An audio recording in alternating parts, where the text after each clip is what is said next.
जी ने बहुत बढ़िया से रिसर्च भी की है। सोमनाथ जी, ये मिड कैप की वजह से मतलब सारा ठीक रहा, मिड कैप के ऊपर फोड़ा जा रहा है आजकल। मार्केट रिस्की है, महंगा है, बड़ा हो गया है। क्या है वाकई ऐसा? डरना चाहिए लोगों को?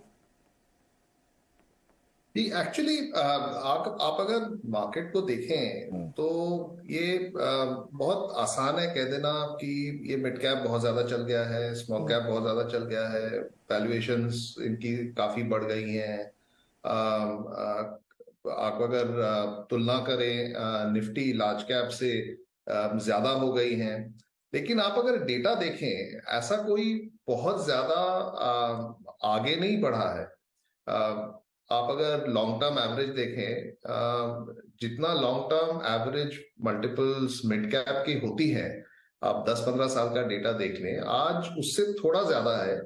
लेकिन जितना एवरेज मल्टीपल निफ्टी का होता है, उसका भी आज थोड़ा ज्यादा है। और आप बनस्पत वो भी अगर देख लें कि अर्निंग्स ग्रोथ क्या हुई है मिड कैप, और जो छोटी कंपनियां हैं, इमर्जिंग जो कॉर्पोरेट्स हैं, उनकी अर्निंग्स ग्रोथ पिछले 2-3 साल में काफी ज्यादा है। और इस साल भी निफ्टी पैक से बहुत ज्यादा, ऑलमोस्ट 2x दुगनी अर्निंग्स ग्रोथ दिखाई है मिड कैप्स में। तो बिल्कुल फंडामेंटल डेटा में ऐसा कुछ नहीं है जो कहता है कि मिड कैप में बहुत ज्यादा रिस्क आ गया है as compare to large cap.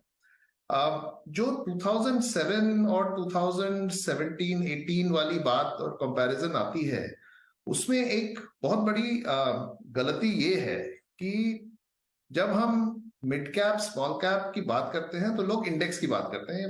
जाहिर है, जब मार्केट्स की बात होती है तो ज्यादातर लोग इंडेक्स देखते हैं।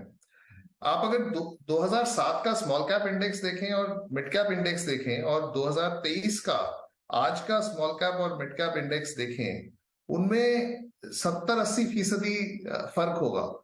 तो हम ये वो कहते हैं ना अंग्रेजी में, एप्पल्स टू एप्पल, ये एप्पल टू एप्पल नहीं, ये एप्पल टू कस्टर्ड एप्पल वाली कंपैरिजन है 2007 और 2023 की। तो ये करने का कोई बहुत ज्यादा मतलब नहीं है। इससे अच्छी आर्टिकल्स लिखी जा सकती है, अच्छी डिस्कशंस हो सकती है, लेकिन जो इन्वेस्टर्स हैं, जिनको इन्वेस्ट करना है, उनके लिए बहुत ज्यादा इसमें कोई इंसाइट नहीं है। इंसाइट तो उसमें होती है कि आप अगर देखें जो जो कंपनियां हैं, जो स्टॉक्स हैं, जहां पे एक्चुअल इन्वेस्टमेंट्स आ रही हैं। जैसे सुनील ने कहा कि ज्यादातर मिड कैप और स्मॉल कैप की इन्वेस्टमेंट या तो रिटेल से आती है, या फिर रिटेल से ही आती हैं वाया म्यूचुअल फंड्स। जो SIPs या बल्क फ्लोज आते हैं small and mid cap mutual fund से, यहीं से ज्यादातर मिड और स्मॉल कैप्स का फ्लोज आता है। तो आप अगर उसको देखें, उन फ्लोज में ना तो कोई गिरावट है, ना ही इसमें ऐसा कोई बहुत कुछ बदल गया है। जो कंपनियां हैं, मिड कैप कंपनियां हैं, बहुत ज्यादा कुछ बदल गया है कि हम ये देख सकते हैं कि इनकी अर्निंग्स ग्रोथ अभी अचानक कम हो जाएंगी, या इनकी वैल्यूएशंस दुगनी तिगनी चौगुनी हो गई है। ऐसा कुछ नहीं हुआ है। अगर आप एक्चुअल इन्वेस्टेबल यूनिवर्स को देखें, इंडेक्स की बजाय अगर एक्चुअल इन्वेस्टेबल यूनिवर्स को देखें, जो 100-150 स्टॉक्स जहां पे ज्यादातर म्यूचुअल फंड्स इन्वेस्ट करती हैं, उसमें ना तो परफॉर्मेंस में, ना ही उनकी वैल्यूएशंस में उतना ज्यादा कोई जिसे कहते हैं कि वैल्यूएशंस हैव रन आउट और run ahead of earnings growth, ऐसा कोई सिचुएशन अभी आया नहीं है।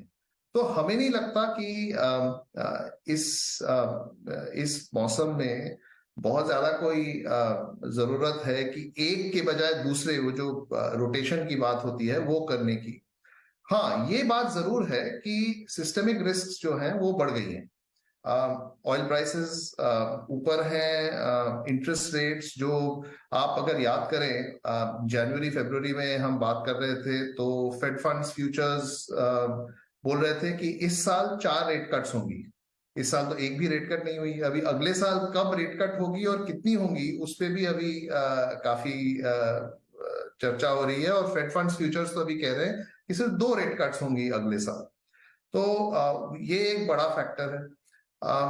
एट द मार्जिन भारत में कंजम्पशन कितना होल्ड ऑन करेगा? ऑफ कोर्स अभी ये त्योहार का मौसम आ रहा है, तो इसमें थोड़ा सा we will see some tailwind there, लेकिन कितनी देर तक सोमनाथ जी, आप ये कह रहे हैं कि एक ही ब्रश से पेंट ना किया जाए, क्योंकि अगर फ्लैगशिप में रिस्क है तो उतना ही रिस्क फिर मिड कैप में भी है, उसके आसपास ही है, उससे बहुत ज़्यादा नहीं है।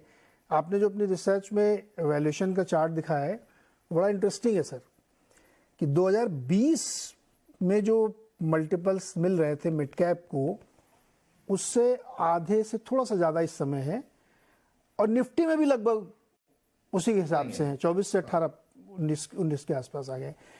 और ये ट्रेडिशनली पिछले 10-15 साल का अगर डेटा देखें तो मिड कैप हमेशा उससे ऊपर मल्टीपल पे ही चला है। हमेशा मिड कैप का मल्टीपल भी ऊपर रहा है और अर्निंग्स ग्रोथ भी ऊपर रहा है, और जो एवरेज आज की डेट में है वो बहुत ज्यादा फर्क नहीं है लॉन्ग टर्म एवरेज से। हाँ, लॉन्ग टर्म एवरेज से बहुत ज्यादा नहीं है। तो इस हिसाब से अगर देखा जाए तो बहुत ज्यादा डरने की जरूरत नहीं है। कुछ एक एक्सेप्शंस हो सकते हैं कि जैसे कोई स्टॉक 5-10 गुना हो गया, तो वैसे तो बहुत सारे आईटी स्टॉक भी हैं जो 70 के मल्टीपल में मिल रहे हैं लार्ज कैप में, उनको क्या करेंगे आप? सुनील जी कुछ